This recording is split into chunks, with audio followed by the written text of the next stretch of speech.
Bom dia, amados irmãos, amadas irmãs. Nós vamos continuar a nossa comunhão baseada na primeira epístola de João.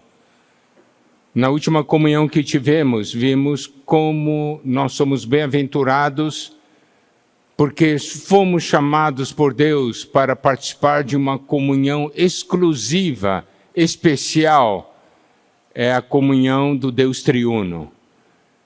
Nós recebemos a palavra de Deus e por meio dessa palavra, por meio da salvação providenciada pelo Senhor, nós fomos chamados para participar dessa comunhão com Deus triuno. E nessa comunhão com Deus triuno, nós temos a luz. E quanto mais luz nós temos, mais vemos a nossa própria condição. Daí nós tratamos a nossa condição com o sangue de Cristo, porque nós fomos salvos, mas a natureza pecaminosa não foi eliminada de nós. Os pecados foram lavados e agora, por meio da cruz, o Senhor vai operando em nós, tratando com essa nossa natureza pecaminosa. E aí, quando nós pecamos, somos iluminados, confessamos os nossos pecados, e o sangue do nosso Senhor Jesus, Filho de Deus, nos purifica de todo o pecado. Daí nós ganhamos vida, e com a vida nós ganhamos mais luz. Então nós temos aqui um círculo virtuoso, um ciclo de vida. O apóstolo João dá muita ênfase na questão da nossa comunhão com Deus. E ele enfatiza algo que é muito importante, que tem uma coisa que pode impedir a nossa comunhão com Deus. Essas coisas são os nossos pecados. Então, ele tem um sentimento muito forte, porque ele quer que nós tenhamos uma vida vitoriosa. Por isso, chegando em 1 João capítulo 2, versículo 1, ele diz o seguinte: filhinhos meus, essas coisas vos escrevo para que não pequeis. Se todavia alguém pecar, temos advogado junto ao Pai, Jesus Cristo, o justo. O coração do apóstolo João é como um coração de um pai cheio de amor. Ele realmente, na sua maturidade, com uma idade avançada, ele tem um coração que nos ama. E claro, se nós compararmos a nossa situação espiritual diante dele, nós ainda somos como crianças, Então, por isso ele diz filhinhos, é uma palavra cheia de amor, carinho, tá certo? Ele diz assim: essas coisas vos escrevo. O que são estas coisas que ele escreve? Essas coisas são as coisas que estão em 1 João capítulo 1, versículos 5 a 10. Porque ele está mostrando para nós a importância da nossa comunhão com Deus. Tá certo? Que nós não devemos dizer que nós não temos pecado nenhum, porque daí estaremos enganando a nós mesmos.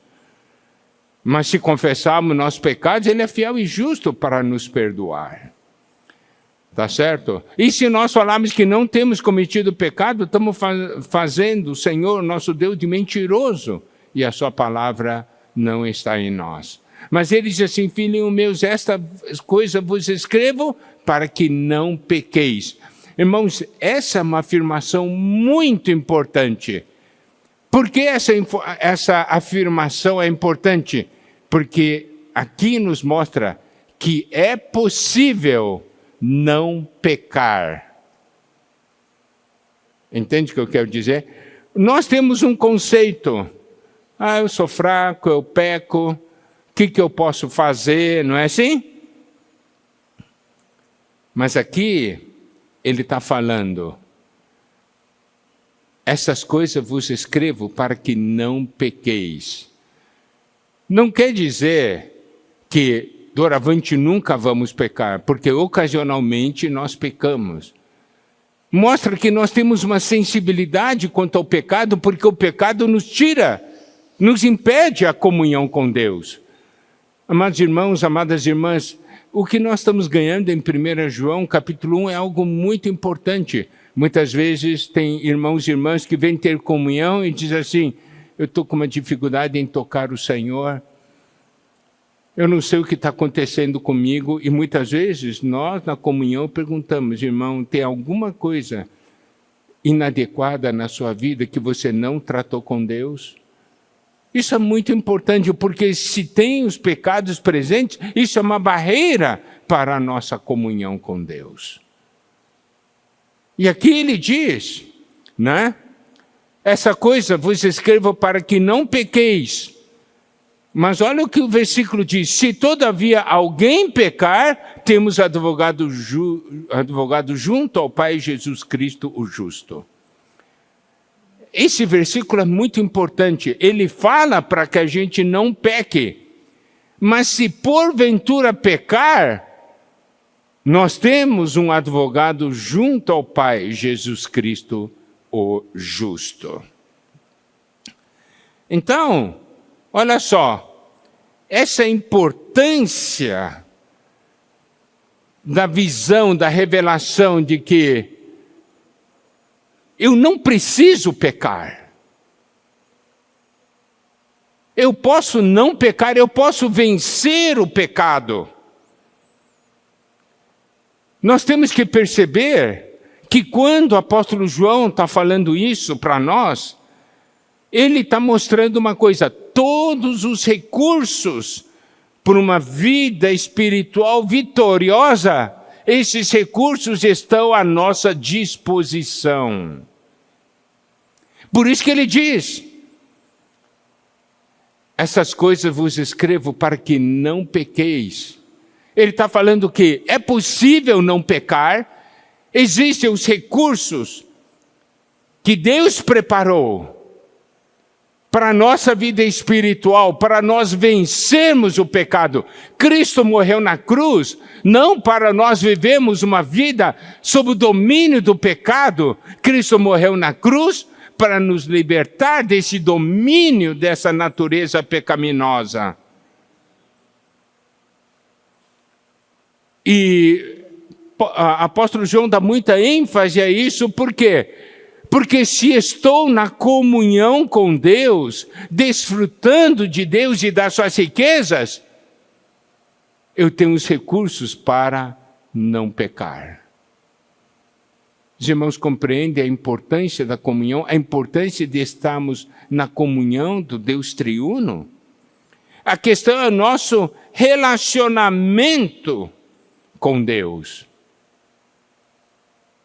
Eu sozinho não consigo vencer, mas se estou no relacionamento com Deus, na comunhão com Deus, eu recebo suprimento para a minha vitória.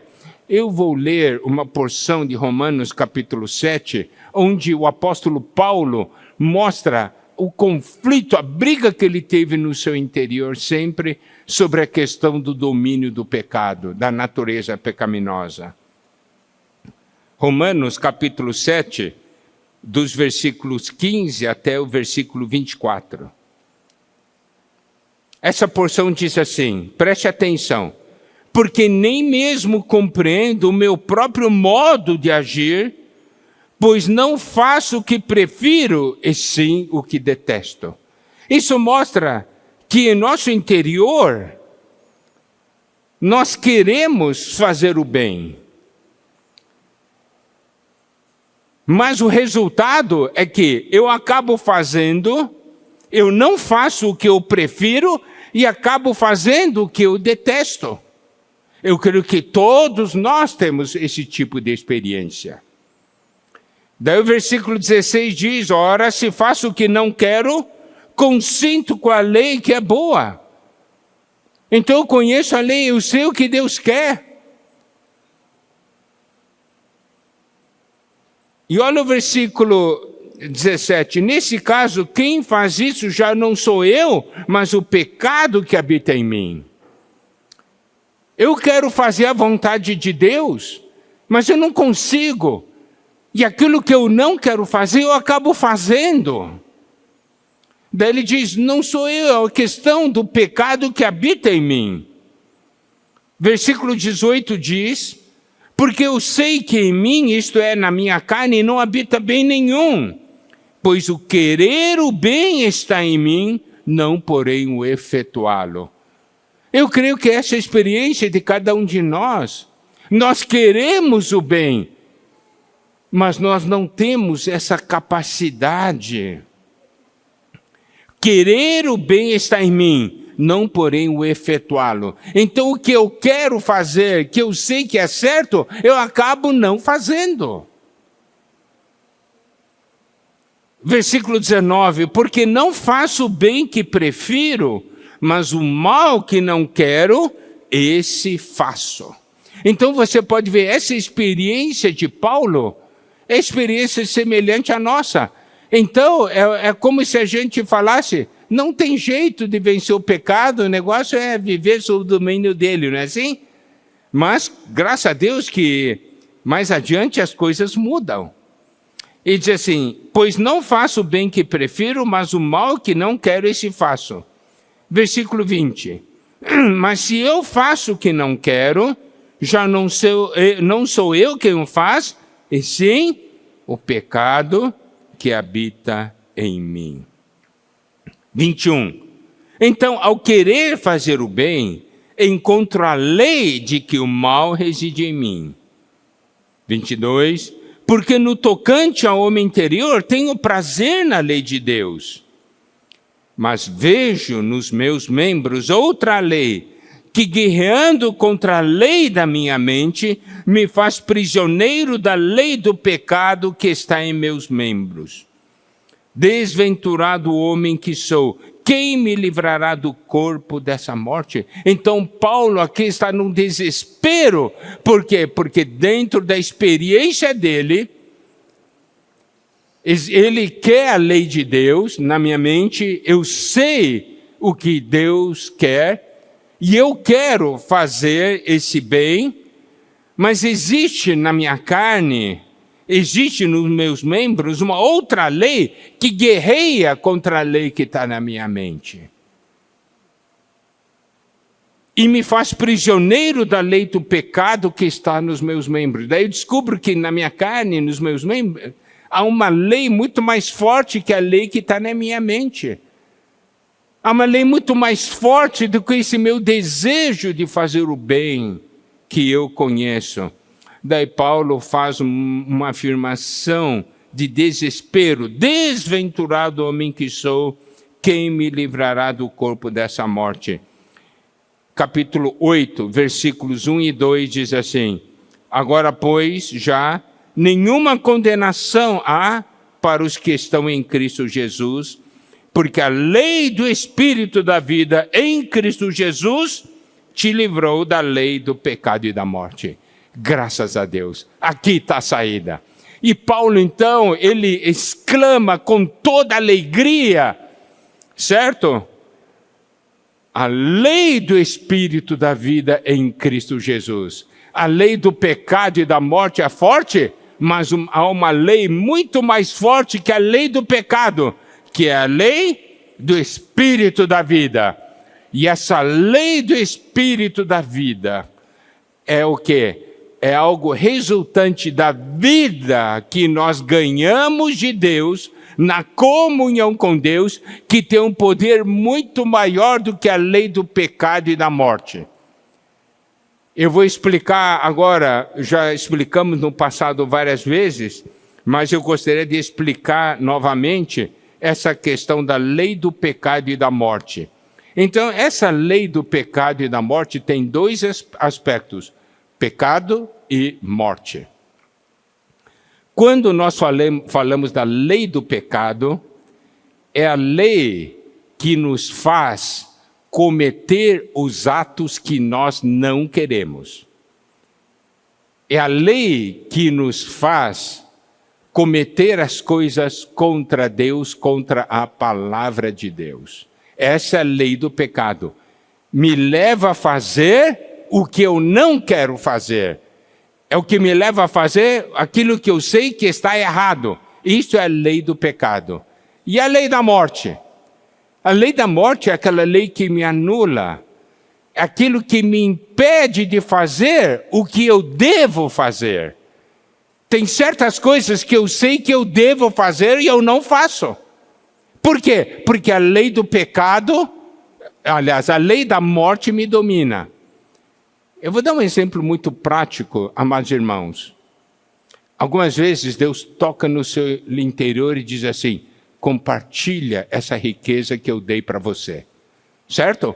Todos nós temos experiência de ganhar um sentimento assim. Não é? Mas por que você não levanta? Não é a lei da morte que impede você, não é a lei do pecado que impede você, é a lei da morte que impede você. Então você pode dizer: mas eu não fiz erro nenhum. Eu não cometi nenhum erro. Mas o fato de você não fazer o que você deve já é um erro. Os irmãos compreenderam? Então nós temos que ver que tem dois problemas sérios na nossa vida. Nós damos muita atenção à lei do pecado. Nós damos muita atenção a nós acabarmos fazendo o que nós não devemos. Isso a gente dá mais atenção e dá muita importância. Mas muitas vezes nós nem consideramos o fato de que Deus nos manda fazer algo e nós não fazemos. Nós não fazemos aquilo que nós deveríamos fazer. Isso é a lei da morte. Está tudo junto, lei do pecado e da morte. Mas graças a Deus, pela lei do Espírito da vida, você recebeu o Espírito de Deus. E esse Espírito de Deus tem um poder muito maior que a lei do pecado e da morte. Não acredite na mentira de Satanás. Você tem que dizer: essa vida de Deus que está em mim é mais poderoso. Certo? Essa vida é mais poderosa do que a lei do pecado e da morte que está em mim. Mas como é que eu vou vencer com minha força? Não. O segredo é se voltar ao Espírito. Porque se eu estiver no Espírito, eu faço o que Deus quer e eu não faço o que Deus não quer. Essa foi a experiência de Paulo. E a vida que Paulo recebeu de Deus é a mesma vida que nós recebemos de Deus, correto? Ele não recebeu uma vida especial. E é por isso que João diz, né? Aliás, ainda Paulo fala uma coisa a mais. Olha só, Romanos capítulo 8, versículo 12. Assim, pois, irmãos, somos devedores, não à carne, como se constrangidos a viver segundo a carne. Você é devedor à carne? Por que obedece tanto à carne, se você não é devedor à carne? Versículo 13. Porque se viverdes segundo a carne, caminhais para a morte. Se pelo Espírito mortificardes os feitos do corpo, certamente vivereis. Aqui nos conta um segredo, Paulo nos conta um segredo. Se eu estiver no Espírito, o Espírito mortifica, mata os feitos da carne. Por quê? Porque no Espírito nós temos a realidade da vitória de Cristo na cruz. Dessa vitória que Cristo obteve por nós. Então o segredo é nós usarmos o nosso Espírito, nós nos voltarmos ao Espírito. Segredo não é nós lutarmos, é nós voltarmos ao Espírito para que o Espírito lute, batalhe contra essa lei do pecado e da morte. No passado compartilhamos muitas vezes, né? O exemplo da lei da gravidade. Amado irmão, por maior força que você tenha nas pernas, se você pular, você acaba de novo chegando ao chão, certo? Você pode pular alto, mas você volta. Esse é o seu poder. Por mais forte que seja a sua perna. Uns pulam mais baixo, outros pulam mais alto, mas todos voltam. Por quê? Porque é a força do homem. É a lei da gravidade, que é muito mais forte do que a lei sua, da sua força. Mas se você entrar num foguete, você vence a lei da gravidade, você chega lá em cima, e lá em cima você flutua, né? Tem muitas pessoas que olham, né? Aqueles vídeos da pessoa no espaço. Eu gostaria de estar assim. Você não cai, correto? Então, é o seguinte, a lei da gravidade é a lei do pecado e da morte. A sua própria força é a lei da sua mente. Não adianta. Mas a lei do espírito da vida é o foguete. Entendeu? O segredo não é você lutar contra a lei da gravidade. O segredo da vitória é você entrar no foguete. E aí você vai vencer. Entende? Por isso que João diz, filhinhos meus, essas coisas eu vos escrevo para que não pequeis. Então, essa aqui é uma afirmação muito importante. Esse não pequeis é uma ação única, é algo esporádico. Não é uma vida no pecado, entendeu? Porque nós já fomos salvos, né? Certo? Mas agora ele diz, se todavia alguém pecar, temos advogado junto ao Pai, Jesus Cristo, o justo. Graças a Deus, hein? Aqui diz, se você pecar, se todavia alguém pecar, nós temos um advogado. Esse advogado, essa palavra grega é paracleto. Significa consolador, né? Ali em João 14, 15 fala, né, do consolador. João 14 até o João 16 fala do consolador. Essa palavra paracleto. Então, alguém que está do seu lado para te ajudar, alguém que pleiteia a sua causa diante de um juiz, aquele que é o intercessor, aquele que é um conselheiro, aquele que é um advogado e um assistente legal. E é muito importante que a gente perceba o seguinte, aqui ele está falando de um advogado. Advogado, ele quando está defendendo você, ele defende você fora da lei ou dentro da lei? Hein? Dentro da lei. Tá certo? Isso aqui é muito importante. Então, eu pequei. O que Cristo, como nosso advogado, vai falar? Será que ele vai falar para Deus? Ele não pecou, não. Você acha que ele vai falar isso? Daí ele estará indo contra a justiça de Deus. A justiça de Deus faz uma afirmação. Ele pecou. Então Cristo, como nosso advogado, vai falar o quê? Tá certo, pecou. Não é? Agora, daí o juiz vai falar. Então eu vou perguntar para você, ele é inocente ou culpado? O que Cristo, como advogado, vai falar para o juiz? Para o pai? O que ele vai falar? Ele é inocente ou é culpado? Culpado. Irmãos, quando nós erramos, nós somos culpados. E vem a sentença. A Bíblia diz, salário do pecado é a morte. Sentença. Condenado à morte. Não é? Daí o nosso advogado diz, está certo, condenado à morte. Daí o nosso advogado vai junto e diz assim, foi condenado à morte e eu paguei pela pena dele. Eu morri por ele. Então, ele está livre. Os irmãos compreendem?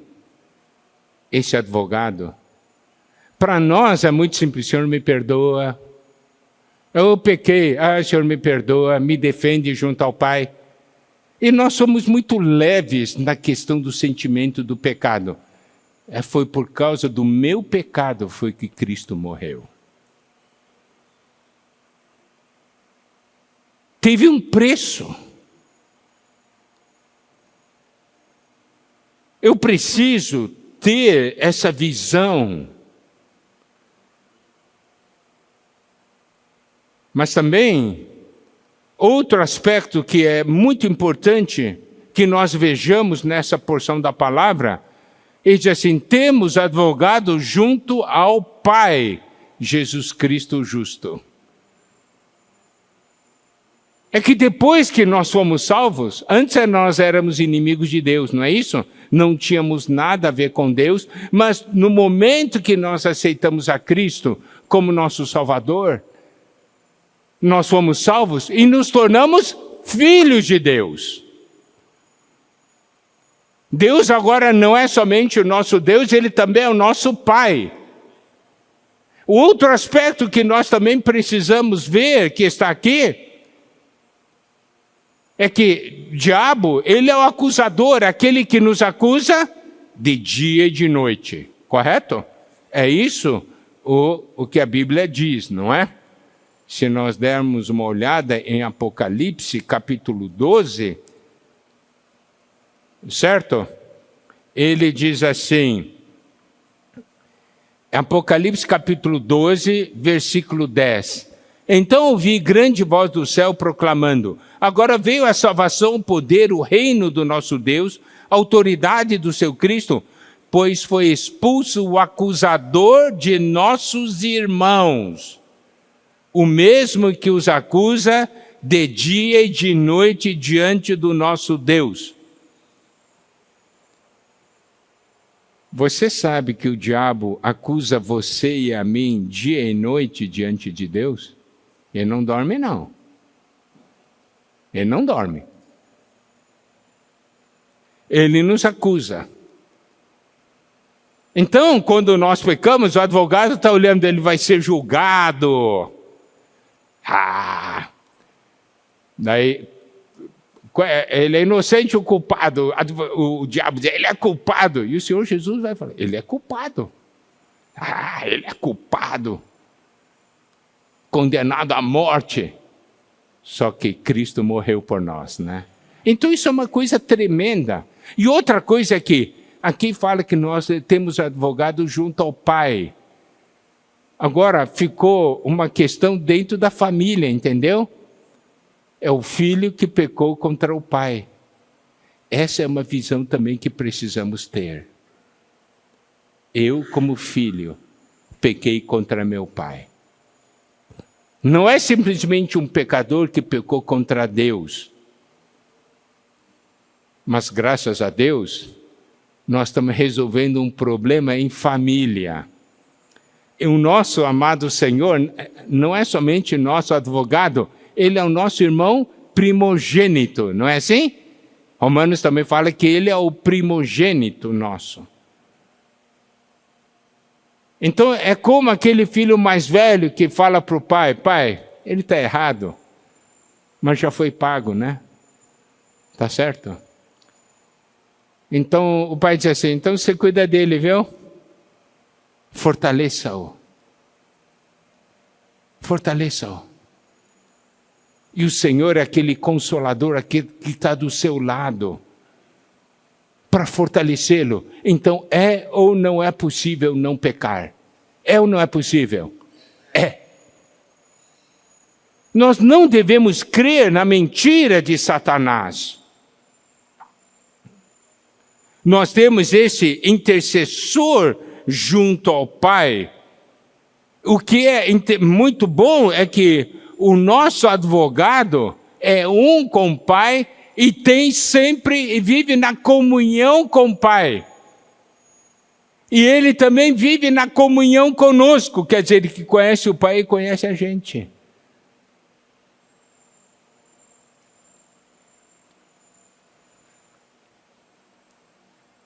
E tudo isso é para que esse advogado é para restaurar a nossa comunhão com o Pai e para que nós possamos permanecer no gozo da comunhão com Deus. Certo? E aqui diz, Jesus Cristo, o justo. O Senhor Jesus é o único qualificado para ser o nosso advogado. Ele é justo. Ele não cometeu nenhum pecado. Romanos 5,18 diz, pois assim como por uma só ofensa veio o juízo sobre todos os homens para condenação, assim também por um só ato de justiça veio a graça sobre todos os homens para a justificação que dá vida. Louvado seja Deus! O Senhor é o justo. O que Ele cumpriu nos dá a justificação. Então, olha só, o versículo 1 termina assim. Temos advogado junto ao Pai, Jesus Cristo o justo. E o versículo 2 diz, Ele é a propiciação pelos nossos pecados, e não somente pelos nossos próprios, mas ainda pelos do mundo inteiro. Aqui ele diz, Ele é a propiciação pelos nossos pecados. Essa palavra é um pouco difícil, né? Propiciação, o que isso significa?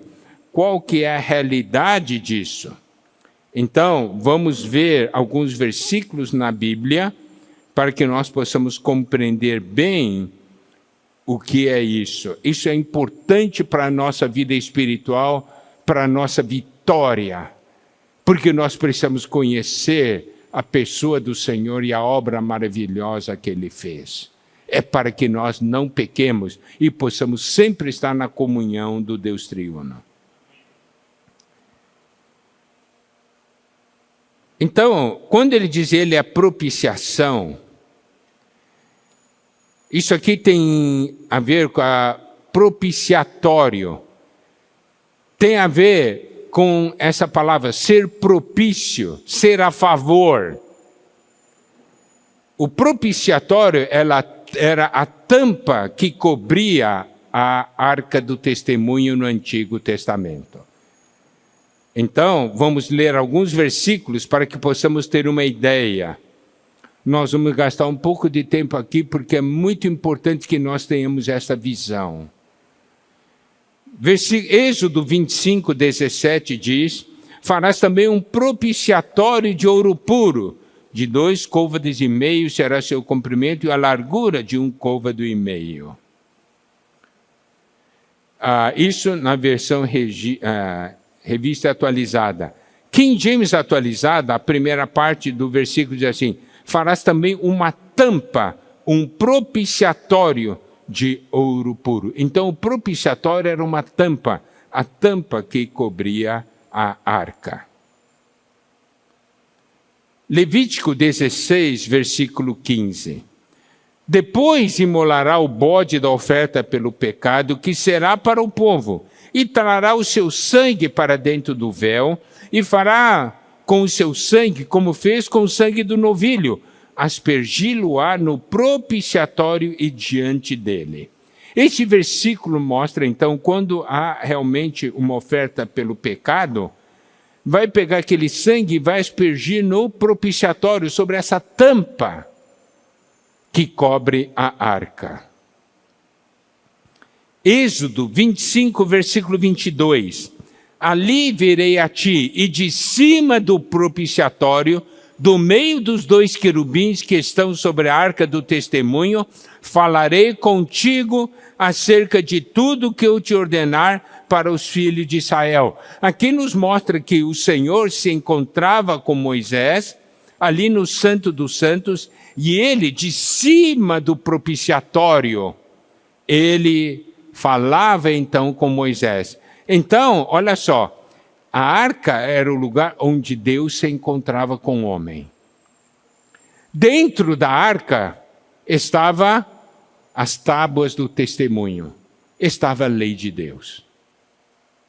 Agora, se nós compararmos a nossa condição, o nosso viver, com aquilo que está na tábua do testemunho, onde estavam os 10 mandamentos, se nós compararmos e nós nos colocarmos disso, nós seremos aprovados ou condenados?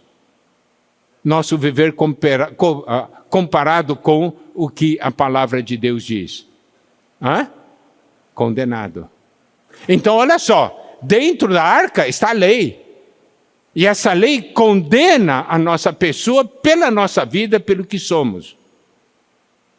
Mas, graças a Deus, tem essa tampa, que é o propiciatório, a arca, e sobre essa tampa foi aspergido sangue. Isso quer dizer o quê? A lei exige a nossa morte. E nessa tampa está o sangue que fala, já foi pago. E é por isso que Deus pode vir e falar com o homem ali sobre o propiciatório. Os irmãos compreenderam ou não? Compreenderam?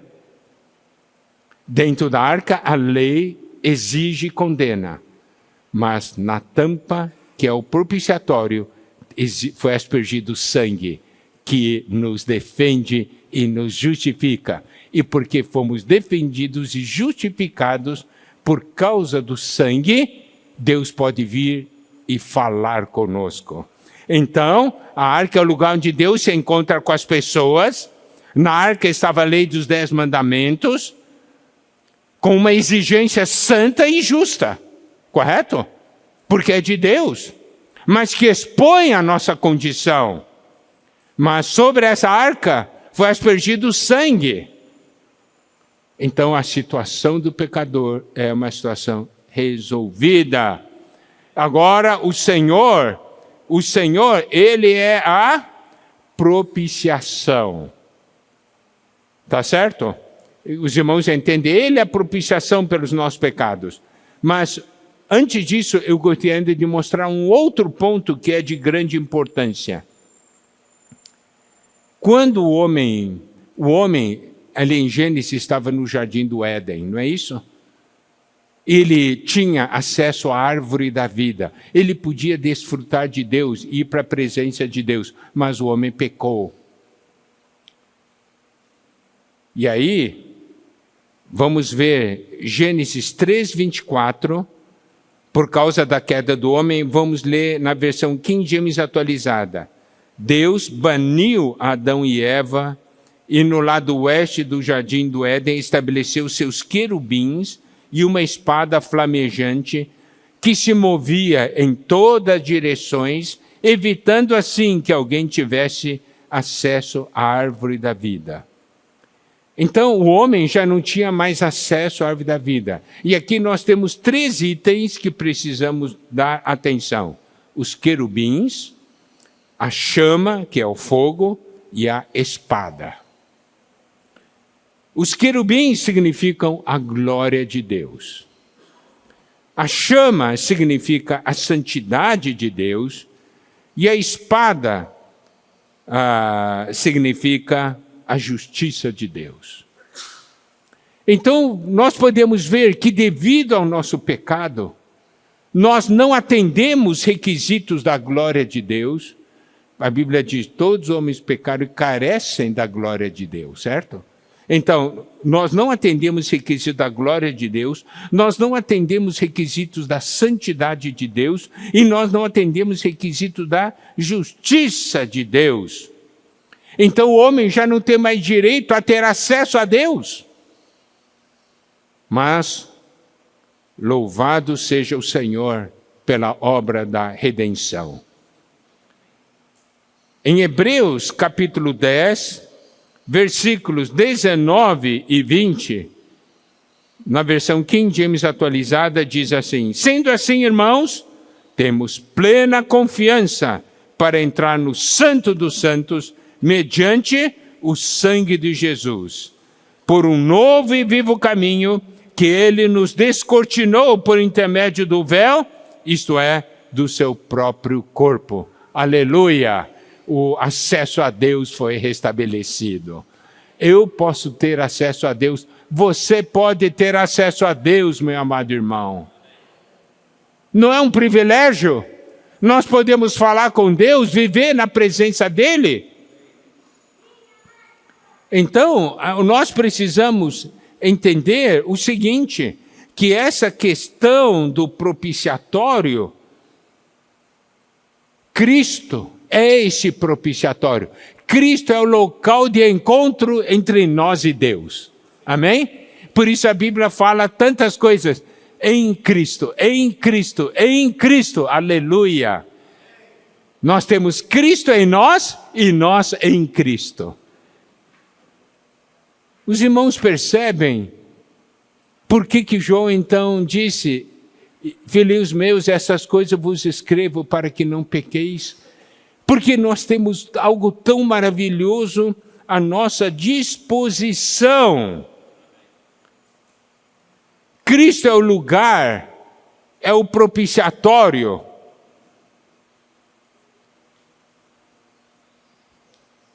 Então, nós precisamos compreender e apreciar esse versículo 2 de 1 João capítulo 2. Ele é propiciação pelos nossos pecados, e não somente pelos nossos, mas ainda pelo do mundo inteiro. Então, isso é real para aqueles que creem. Está à disposição de qualquer pessoa que está no mundo. Mas aquele que não crer, não terá acesso a isso. Por isso, louvado seja Deus, nós somos bem-aventurados porque nós cremos. Amém? Então, amados irmãos, essa é a realidade que João nos mostra. Vamos então tomar todos os recursos que Deus pôs à nossa disposição e vamos viver uma vida de vitória sobre o pecado. Amém? Amém. Aleluia, glória a Deus. Então vou ler novamente esses versículos 1 e 2. Filhinhos meus, estas coisas vos escrevo para que não pequeis. Se todavia alguém pecar, temos advogado junto ao Pai, Jesus Cristo o justo. E ele é a propiciação pelos nossos pecados, e não somente pelos nossos próprios, mas ainda pelos do mundo inteiro. Glória a Deus. Amém? A nossa palavra sobre 1 João fica por aqui. Depois continuaremos nas outras oportunidades. Amém? Aleluia.